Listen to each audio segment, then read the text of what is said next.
In this video, we will learn about a Navajo rite of passage known as the Kinaalda. In many societies, puberty is an event surrounded by silence.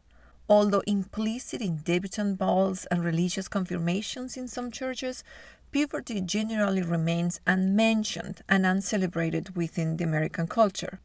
In contrast to the silent attitude toward this life passage, many of the Indian tribes living in the U.S.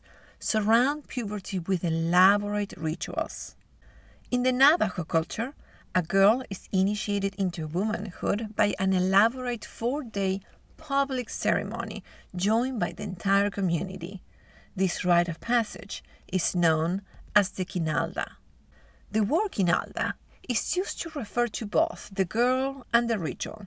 Etymologically, the word means kin, a house, and nalda, to sit in a house.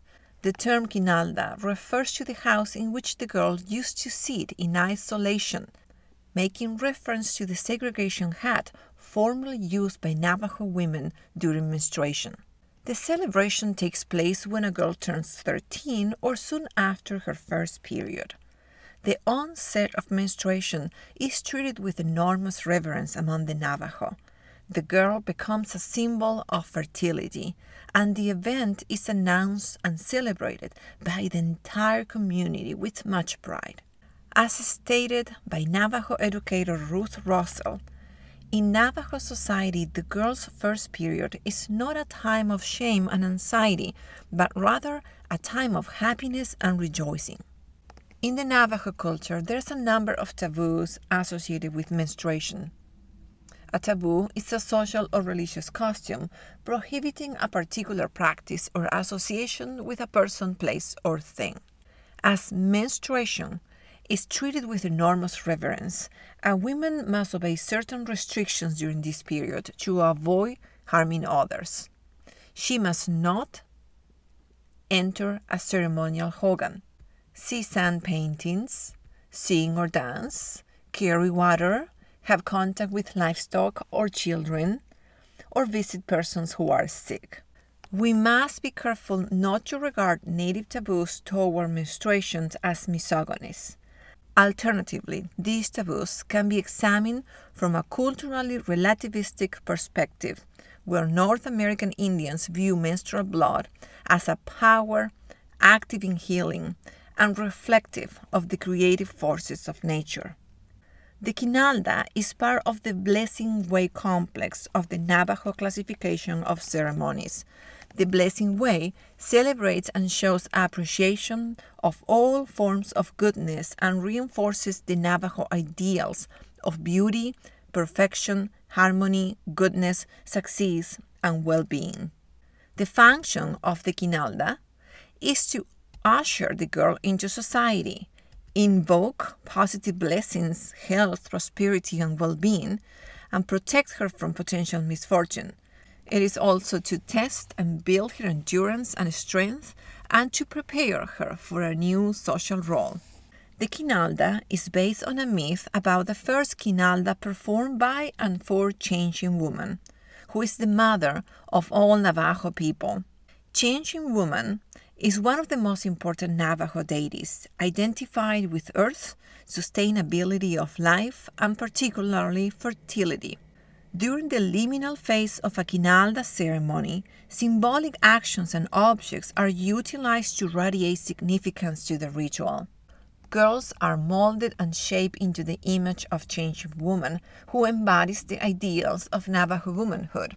Indeed, it is believed that at some level, initiates are transformed into Changing Woman. Molding is done in the first and last day of the ritual. This is to express the belief that at this time in her life, the girl's body is pliable and can easily be shaped into a desired form. The girl lies on her stomach, and the aide presses different sections of her body similar to a light massage. This submissive and respectful attitude of the initiate during this liminal phase is exemplified in the molding. The same respectful and submissive attitude is observed during the ceremonial hair washing and combing, which is believed to implant many blessings on the girl. The corn grinding teaches the girl to understand and cater to her people. Corn grinding might be the greatest test of the girl's endurance. She grinds corn during the earlier days of the ceremony in preparation for the corn cake that is baked during the last day of the ceremony, while she is required to be awake all night long.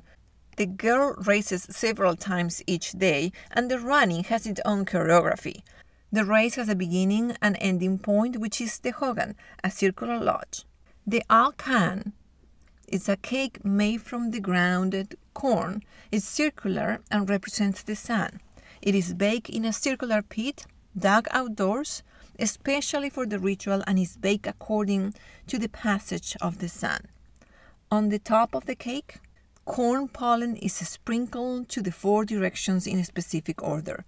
The bottom and top of the cake have a circular pattern of corn husks, and when the cake is cut, it's also done in a circular, sunwise direction. The Kinaalda places her hands on the sides of children's heads and raises them to a desired height, as she is said and believed to have the power at this time to help children grow.